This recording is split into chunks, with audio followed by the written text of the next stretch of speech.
شروع اللہ کا نام لے کر جو بڑا مہربان نہایت رحم والا ہے۔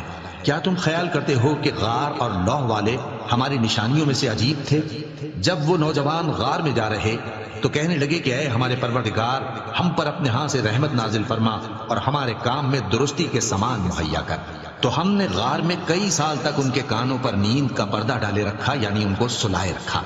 پھر ان کو جگہ اٹھایا تاکہ معلوم کریں کہ جتنی مدت وہ غار میں رہے دونوں جماعتوں میں سے اس کی مقدار کس کو خوب یاد ہے۔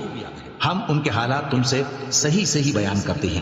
وہ کئی نوجوان تھے جو اپنے پروردگار پر ایمان لائے تھے، اور ہم نے ان کو اور زیادہ ہدایت دی تھی اور ان کے دلوں کو مربوط یعنی مضبوط کر دیا۔ جب وہ اٹھ کھڑے ہوئے تو کہنے لگے کہ ہمارا پروردگار آسمانوں اور زمین کا مالک ہے، ہم اس کے سوا کسی کو معبود سمجھ کر نہ پکاریں گے۔ اگر ایسا کیا تو اس وقت ہم نے بے عقلی کی بات کی۔ ان ہماری قوم کے لوگوں نے اس کے سوا اور معبود بنا رکھے ہیں، بھلا یہ ان کے معبود ہونے پر کوئی کھلی دلیل کیوں نہیں لاتے؟ تو اس سے زیادہ کون ظالم ہے جو اللہ پر جھوٹ باندھے؟ اور جب تم نے ان مشرکوں سے اور جن کی یہ اللہ کے سوا عبادت کرتے ہیں ان سے کنارہ کر لیا ہے تو غار میں چل رہو، تمہارا پروردگار تمہارے لیے اپنی رحمت وسیع کر دے گا اور تمہارے کاموں میں آسانی کے سامان مہیا کرے گا۔ اور جب سورج نکلے تو تم دیکھو کہ دھوپ ان کے غار سے داہنی طرف سمٹ جائے، اور جب غروب ہو تو ان سے بائیں طرف کترا جائے، اور وہ اس غار کے کشادہ حصے میں تھے۔ یہ اللہ کی نشانیوں میں سے ہیں، جس کو اللہ ہدایت دے وہ ہدایت یاب ہے، اور جس کو گمراہ رہنے دے تو تم اس کے لیے کوئی دوست راہ بتانے والا نہ پاؤ گے۔ اور تم ان کے متعلق خیال کرو کہ وہ جاگ رہے ہیں حالانکہ وہ سوتے ہیں، اور ہم ان کو دائیں اور بائیں کروٹ بدلاتے تھے، اور ان کا کتا چوکھٹ پر دونوں ہاتھ پھیلائے ہوئے تھا۔ اگر تم ان کو جھانک کر دیکھتے تو پیٹ پھیر کر بھاگ جاتے اور ان سے دہشت میں آ جاتے۔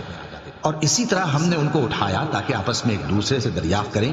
ایک کہنے والے نے کہا کہ تم یہاں کتنی مدت رہے؟ انہوں نے کہا کہ ایک دن یا اس سے بھی کم۔ انہوں نے کہا کہ جتنی مدت تم رہے ہو تمہارا پروردگار ہی اس کو خوب جانتا ہے۔ تو اپنے میں سے کسی کو یہ روپیہ دے کر شہر بھیجو، وہ دیکھے کہ نفیس کھانا کون سا ہے تو اس میں سے کھانا لے آئے، اور احتیاط سے آئے جائے اور تمہارا حال کسی کو نہ بتائے۔ اگر وہ تم پر دسترس پا لیں گے تو تمہیں سنسار کر دیں گے یا پھر اپنے مذہب میں داخل کر لیں گے، اور اس وقت تم کبھی فلاح نہیں پاؤ گے۔ اور اسی طرح ہم نے لوگوں کو ان کے حال سے خبردار کر دیا تاکہ وہ جانے کہ اللہ کا وعدہ سچا ہے، اور یہ کہ قیامت جس کا وعدہ کیا جاتا ہے اس میں کچھ شک نہیں۔ اس وقت لوگ ان کے بارے میں باہم جھگڑنے لگے اور کہنے لگے کہ ان کے غار پر عمارت بنا دو۔ ان کا پروردگار ان کے حال سے خوب واقف ہے۔ جو لوگ ان کے معاملے میں غلبہ رکھتے تھے وہ کہنے لگے کہ ہم ان کے غار پر مسجد بنائیں گے۔ بعض لوگ اٹکل پچو کہیں گے کہ وہ 3 تھے اور چوتھا ان کا کتا تھا، اور بعض کہیں گے کہ وہ 5 تھے اور چھٹا ان کا کتا تھا، اور بعض کہیں گے کہ وہ 7 تھے اور 8واں ان کا کتا تھا۔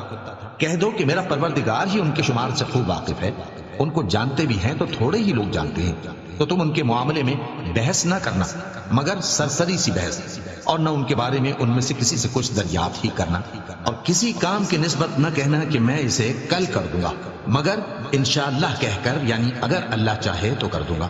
اور جب اللہ کا نام لینا بھول جاؤ تو یاد آنے پر لے لو، اور کہہ دو کہ امید ہے کہ میرا پروردگار مجھے اس سے بھی زیادہ ہدایت کی باتیں بتائے۔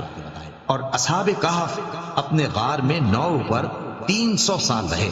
کہہ دو کہ جتنی مدت وہ رہے اسے اللہ ہی خوب جانتا ہے، اسی کو آسمانوں اور زمین کی پوشیدہ باتیں معلوم ہیں، وہ کیا خوب دیکھنے والا اور کیا خوب سننے والا ہے۔